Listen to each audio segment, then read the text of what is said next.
Hello साथियों, एक बार फिर से आप सभी का बहुत बहुत स्वागत है दृष्टि आईएएस के प्रैक्टिस सीरीज पीटी स्पेशल के अर्थव्यवस्था के इस नई वीडियो में। जैसा कि आप सभी को पता है, अर्थव्यवस्था की जो हमारी वीडियो होती है उसमें हम अध्यायवार अभ्यास प्रश्नों का अभ्यास करते हैं। तो इसी क्रम में आज हमने जिस अध्याय को चुना है वो है कृषि क्षेत्र। तो आइए इस वीडियो के पहले सवाल को देखते हैं। निम्नलिखित पर विचार कीजिए। भूमि और सिंचाई, स्वास्थ्य सुविधाएं, शिक्षा, खाद्य प्रसंस्करण, लघु विनिर्माण उपर्युक्त में से किसको या किनको गैर कृषि उत्पादक क्रियाकलापों के अंतर्गत शामिल किया जाता है? 4 विकल्प है और इनमें से आपको सही उत्तर चुनना है। तो यहां पर गैर कृषि उत्पादक क्रियाकलापों के अंतर्गत जो भी इनमें से शामिल है उसके बारे में आपको बताना है। तो यदि अगर भारत में होने वाली जो कृषि है उसकी अगर हम बात करें तो यहाँ के जो लोग हैं जो गांवों में निवास करते हैं वो कृषि के साथ साथ बहुत सारी अन्य क्रियाकलाप भी करते हैं, जिसमें मुख्य रूप से गैर कृषि उत्पादक गतिविधियां भी संलग्न होती हैं। गैर कृषि उत्पादक क्रियाओं के अंतर्गत खास तौर पर स्वास्थ्य सुविधाएं, शिक्षा, खाद्य प्रसंस्करण, परिवहन, लघु विनिर्माण, दुकानदारी इत्यादि चीजें शामिल हैं। जबकि भूमि और सिंचाई की बात करें तो यह कृषि उत्पादक क्रियाकलापों के अंतर्गत शामिल है, तो इसे हम यहां पर एक्सक्लूड कर देंगे। तो आप यहां पर देख सकते हैं कि जो बी वाला ऑप्शन है इस प्रश्न का सही उत्तर हो जाएगा। चलिए अगले प्रश्न को देखते हैं। उद्यानिकी या उद्यान विज्ञान, जिसे हम अंग्रेजी में हॉर्टिकल्चर भी कहते हैं, के संदर्भ में निम्नलिखित कथनों पर विचार कीजिए। इस कृषि पद्धति के अंतर्गत मसाले, चाय, कॉफी तथा औषधि पौधों को शामिल नहीं किया जाता।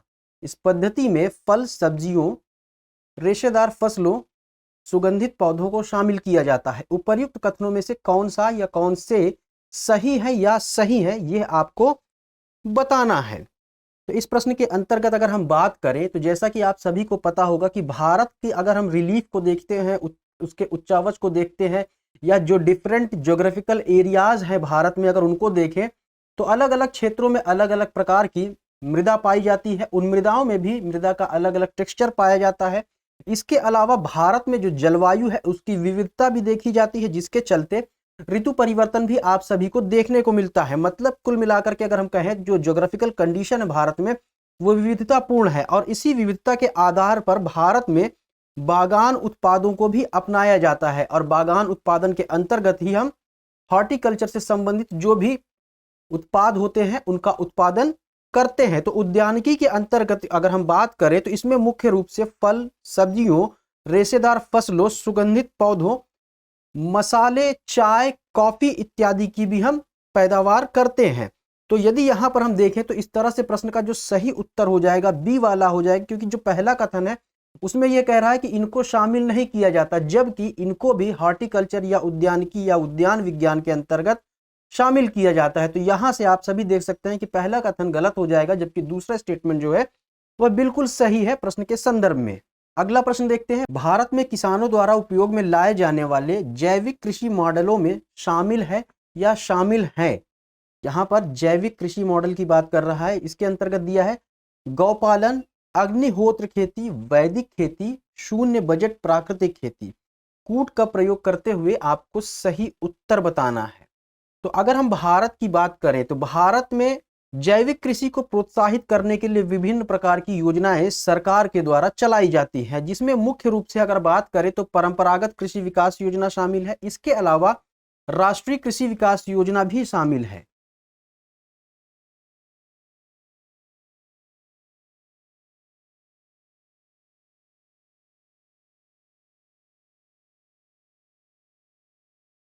तो इन्हीं योजनाओं के अंतर्गत अगर बात करें तो वर्ष 2018 में परंपरागत कृषि विकास योजना के अंतर्गत कुछ संशोधन किए गए, और इन संशोधनों के बाद जो भी दिशा निर्देश दिए गए अगर उनके अनुसार हम बात करें तो वैदिक खेती, गौपालन, अग्निहोत्री खेती, शून्य बजट प्राकृतिक खेती आदि जो है जैविक मॉडलों को शामिल किया गया है। तो यहां पर अगर देखें तो इस प्रश्न का जो सही उत्तर हो जाएगा ये डी हो जाएगा, क्योंकि इसके बाद जो इसमें संशोधन किए गए उस संशोधन के अनुसार अगर बात करें तो यह चारों जैविक कृषि मॉडलों में शामिल है। तो प्रश्न का सही उत्तर डी हो जाएगा। अगला सवाल है, जलवायु स्मार्ट कृषि के उद्देश्यों में निम्नलिखित में से क्या शामिल है? परंपरागत कृषि को बढ़ावा देना, कृषि उत्पादकता को बढ़ाना। कूट का प्रयोग करते हुए आपको सही जवाब देना है। तो अगर हम यहाँ पर बात करें जलवायु स्मार्ट कृषि की, तो इसके अंतर्गत जो भी जलवायु में बदलती हुई दशाएं हैं उनके प्रभावी रूप से विकास को समर्थन देने, साथ ही साथ खाद्य सुरक्षा जो है उसको सुनिश्चित करने के क्रम में कृषि प्रणालियों को बदलने और उन्हें एक बार फिर से नया बनाने के लिए आवश्यक कृत्यों का मार्गदर्शन करने के लिए स्मार्ट कृषि को अपनाया गया था। और इसके अंतर्गत अगर बात करें तो इसमें जो मुख्य रूप से इसके उद्देश्य शामिल थे, इसमें मुख्य रूप से कृषि उत्पादकता और आय को सतत रूप से बढ़ाना। कृषि उत्पादकता को तो बढ़ाना ही बढ़ाना था, साथ ही साथ जो किसान हैं उनकी आय को भी बढ़ाना था और इसको सतत रूप से बढ़ाना था, यानी सस्टेनेबल तरीके से इसको बढ़ाना था। इसके अलावा जलवायु परिवर्तन के संबंध में जो अनुकूलता है उसको अंगीकृत करते हुए इसका निर्माण करना, साथ ही साथ जहां कहीं संभव हो सके ग्रीन हाउस गैसों का जो उत्सर्जन है उसको भी कम करना इसके उद्देश्यों के अंतर्गत शामिल था। तो यहां पर आप देख सकते हैं कि जो दूसरा वाला इसमें दिया हुआ है कृषि उत्पादकता को बढ़ाना, इस प्रश्न का सही उत्तर हो जाएगा, जबकि परंपरागत कृषि को बढ़ावा देना जलवायु स्मार्ट कृषि के उद्देश्यों के अंतर्गत शामिल नहीं है। तो प्रश्न का जो सही उत्तर यहां से हो जाएगा वह दूसरा हो जाएगा, यानी बी वाला। अगला प्रश्न है, बुलक कैपिटलिस्ट या बैल पूंजीपति है? गरीब किसान, धनाढ्य किसान, किसान जो बड़े जमींदार हैं, या किसान जिनके पास कुछ साधन तो है पर धनाढ्य नहीं है। तो अगर बुलक कैपिटलिस्ट की बात करें, या जिसे हम हिंदी में बैल पूंजीपति कहते हैं, इसकी बात करें तो इसकी अवधारणा जो है अमेरिकी लेखक रुडोल्फ ने दी थी। यानी कि इसका प्रतिपादन कह ले या ये कह ले कि जो बुलक कैपिटलिस्ट जो टर्म है इसके लेखक जो है, इसकी अवधारणा के जो लेखक हैं वो अमेरिकी लेखक रुडोल्फ हैं। और इन्होंने तर्क दिया कि ऐसे किसान जो कि छोटे हैं और सीमांत हैं, उनके पास इतनी पूंजी तो होती है कि केवल 2 बैलगाड़ियों को बनाए रखने के बराबर है। यानी कि उनके पास जो उपलब्ध राशि है या जो उपलब्ध धन है, पूंजी है, वो मात्र इतनी है कि 2 बैलगाड़ियों को बनाए रखने के लिए बराबर है, और वो वर्षों से इस अल्प राशि से खेती की गतिविधियां चलाते रहते हैं। तो इसके अंतर्गत अगर बात करें तो बुलक कैपिटलिस्ट उन किसानों को कहते हैं जिनके पास कुछ साधन तो है पर धनाढ्य नहीं है। इन किसानों के पास स्वरोजगार होता है और कम से कम कृषि हेतु अपने बैलों को जोड़ी रख सकने जितना संसाधन भी मौजूद होता है। तो यहां से जो प्रश्न का उत्तर हो जाएगा ये डी हो जाएगा, यानी कि जो बुलक कैपिटलिस्ट हैं वो ऐसे किसान हैं जिनके पास कुछ साधन तो है पर धनाढ्य नहीं है। बात करते हैं अगले प्रश्न पर।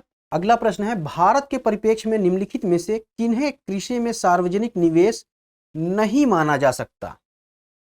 सभी फसलों के कृषि उत्पाद के लिए न्यूनतम समर्थन निर्धारित करना, प्राथमिक कृषि साख समितियों का कंप्यूटरीकरण, कृषकों को निःशुल्क बिजली की आपूर्ति, सरकारों द्वारा शीतागार सुविधाओं को स्थापित करना, बैंकिंग प्रणाली द्वारा कृषि ऋण की माफी। कूट का प्रयोग करते हुए आपको सही उत्तर बताना है।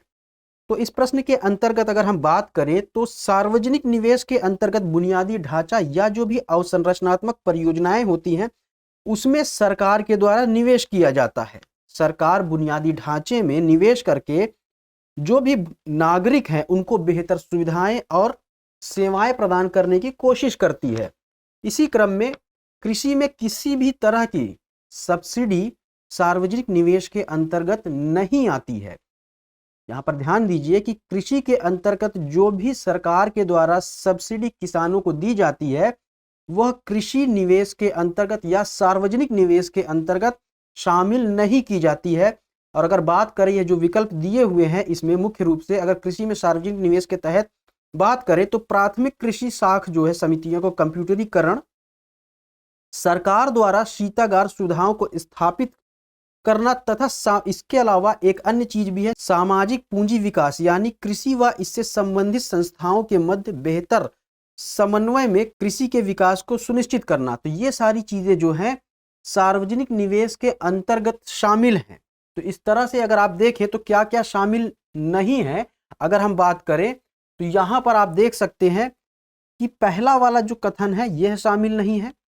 तीसरा वाला जो है कृषकों को निःशुल्क बिजली की आपूर्ति, जैसा कि मैंने आपको बताया कि जो सब्सिडी है वह सार्वजनिक निवेश के अंतर्गत शामिल नहीं है, तो यह भी शामिल नहीं होगा। वही बैंकिंग प्रणाली के द्वारा जो कृषि ऋण की माफी होती है यह भी इसके अंतर्गत शामिल नहीं है। तो यहां से जो प्रश्न का उत्तर निकल करके आएगा वह ए वाला हो जाएगा, यानी कि 1, 3 और 5 जो है यह कृषि में सार्वजनिक निवेश नहीं माने जाते हैं। अगला अभ्यास प्रश्न है, ब्रिटिश शासन के अंतर्गत कृषि की दशा के संदर्भ में निम्नलिखित कथनों पर विचार कीजिए। कृषि का व्यवसायीकरण नहीं हुआ था।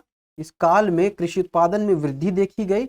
इस काल में कृषि उत्पादकता कम रही। यहां पर 3 स्टेटमेंट दिए हैं और आपको बताना है कि इनमें से कौन सा या कौन से सही है। तो सबसे पहले अगर हम बात करें ब्रिटिश काल की और वहां पर जो भारत की कृषि की दशा थी, अगर उसके बारे में हम बात करें तो इस तरह से उस दौरान जो भारत की अर्थव्यवस्था थी वो मुख्य रूप से कृषि आधारित अर्थव्यवस्था थी। हालांकि अभी भी भारत की जो अर्थव्यवस्था है वो कृषि प्रधान अर्थव्यवस्था मानी जाती है, लेकिन यहाँ पर हम बात कर रहे हैं ब्रिटिश शासन के दौरान। तो भारतीय जो अर्थव्यवस्था थी वो मुख्य रूप से कृषि के इर्द गिर्द ही केंद्रित थी। हालांकि कुछ लोग ऐसे थे कि जो कि अन्य क्रियाकलापों में संलग्न जरूर रहे हैं, लेकिन जो मुख्यतः भारतीय कृषि थी वही अर्थव्यवस्था की रीढ़ रही थी।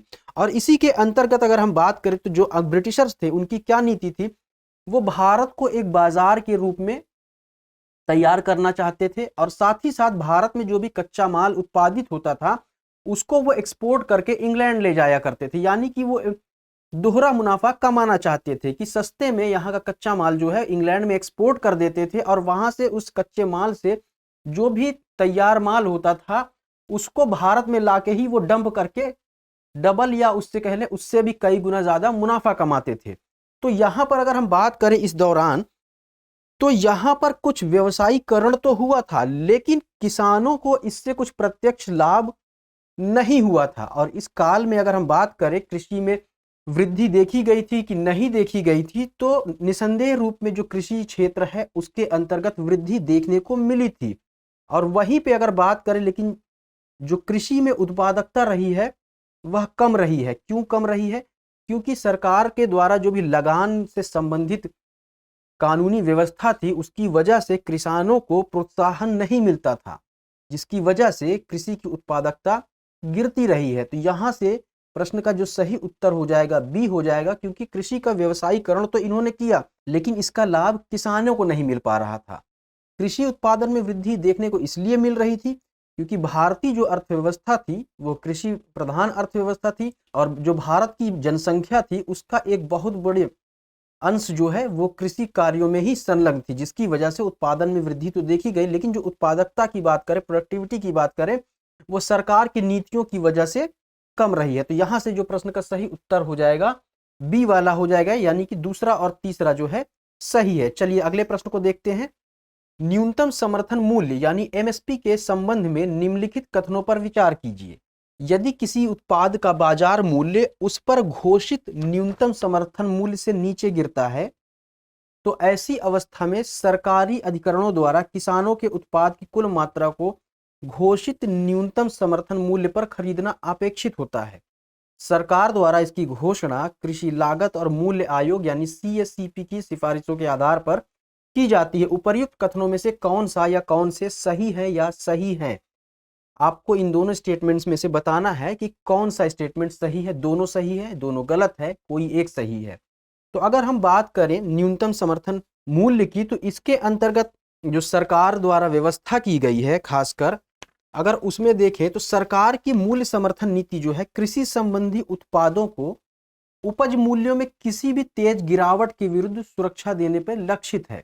यानी कि जो मूल्य समर्थन किया जाता है सरकार के द्वारा, जो न्यूनतम समर्थन किया जाता है यानी जो एमएसपी प्राइस सरकार के द्वारा फिक्स की जाती है, वो इसलिए फिक्स की जाती है कि जो भी कृषि संबंधी उत्पाद हैं जब उनके मूल्यों में काफी तेजी से गिरावट आती है तो किसानों को एक सुरक्षा मिल सके कि एक मिनिमम प्राइस के नीचे अगर उसका मूल्य जाता है तो सरकार उस एमएसपी पर किसानों से उनकी उपज को खरीद लेगी, जिससे कि किसानों को घाटा ना होने पाए। तो इसके अंतर्गत अगर हम देखें तो यहां पर पहला स्टेटमेंट सही हो जाता है। अब अगर बात करें तो इसकी जो घोषणा की जाती है वो कृषि लागत और मूल्य आयोग द्वारा की जाती है, तो यह भी बिल्कुल सही है, यानी कि दूसरा स्टेटमेंट भी सही है। तो प्रश्न का जो सही उत्तर हो जाता है वह सी वाला हो जाता है। एक बार एमएसपी को समझ लेते हैं कि एमएसपी है क्या, तो बहुत ध्यान से सुनिएगा। तो एमएसपी जो है सरकार द्वारा निर्धारित किया गया एक ऐसा मूल्य है जो उत्पादकों और किसानों को किसी भी तरह से अप्रत्याशित उत्पादन वर्षों के दौरान मूल्यों में अधिक गिरावट पर सुरक्षा के लिए दिया जाता है। न्यूनतम समर्थन मूल्य सरकार से कृषि उत्पादन पर एक तरह से प्राप्त गारंटीकृत मूल्य है, यानी कि सरकार द्वारा यह तय किया गया एक ऐसा मूल्य है जिससे कि सरकार किसानों को गारंटी देती है कि यदि बाजार में उनके उत्पाद का मूल्य तेजी से गिरता है तो जो एमएसपी सरकार द्वारा तय की गई है वह उस मूल्य पर किसानों को उत्पाद को खरीद लेगी। एक तरह से सरकार उनको सुरक्षा की गारंटी देती है। तो यहां से जो प्रश्न का सही उत्तर हो जाता है सी वाला हो जाता है। बात कर लेते हैं अगले प्रश्न के ऊपर। अगला सवाल है, कृषि लागत एवं मूल्य आयोग के संदर्भ में निम्नलिखित कथनों पर विचार कीजिए। इस आयोग द्वारा 24 कृषि फसलों के लिए न्यूनतम समर्थन मूल्य जारी किया जाता है। यह भारत सरकार के कृषि एवं किसान कल्याण मंत्रालय का एक संलग्न कार्यालय है। उपर्युक्त में से कौन सा या कौन से कथन सही है यह आपको बताना है।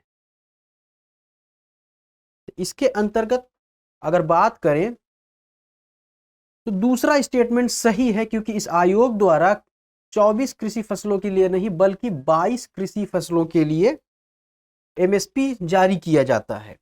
और यह जो है कृषि एवं किसान कल्याण मंत्रालय का एक संलग्न कार्यालय है। तो इस तरह से इस प्रश्न का जो सही उत्तर हो जाएगा बी हो जाएगा। हालांकि आपकी जानकारी के लिए एक बात यहां पर बता दूं कि ये जो 22 कृषि फसलें हैं जिनके लिए सरकार के द्वारा न्यूनतम समर्थन मूल्य जारी किया जाता है, इसके अलावा या ये कह लें आप इसमें जोड़ सकते हैं, लेकिन अगर संख्या की बात की जाएगी तो आप 22 ही बताएंगे। इसके अलावा गन्ने के लिए न्यूनतम समर्थन मूल्य की जगह उचित एवं लाभकारी मूल्य की घोषणा की जाती है। यहां पर ध्यान रखना है,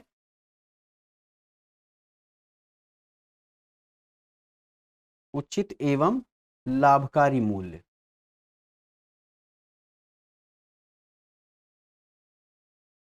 ये बात आपको ध्यान रखना है कि गन्ने के लिए उचित एवं लाभकारी मूल्य जारी किया जाता है, ना कि एमएसपी। तो एमएसपी कितनी फसलों के लिए? 22 फसलों के लिए। और गन्ना के लिए उचित एवं लाभकारी मूल्य सरकार द्वारा जारी किया जाता है। तो यहां पर आप देख सकते हैं कि जो प्रश्न का उत्तर है वह दूसरा वाला हो जाए, क्योंकि दूसरा स्टेटमेंट सही है जबकि पहला गलत है। अगले प्रश्न को देखते हैं। निम्नलिखित कथनों पर विचार कीजिए। भारतीय कृषि अनुसंधान परिषद में बागवानी, मत्स्यिकी, पशु विज्ञान सहित कृषि क्षेत्र में समन्वय, मार्गदर्शन और अनुसंधान, प्रबंधन एवं शिक्षा के लिए सर्वोच्च निकाय है।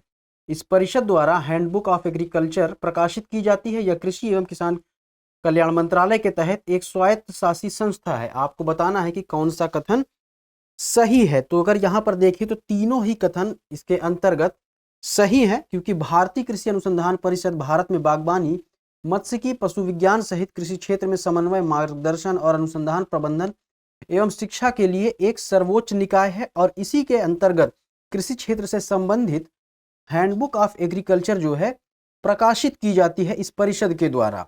इसके अलावा भारतीय कृषि अनुसंधान परिषद कृषि अनुसंधान एवं शिक्षा विभाग, कृषि एवं किसान कल्याण मंत्रालय के तहत एक स्वायत्त शासी संस्था है।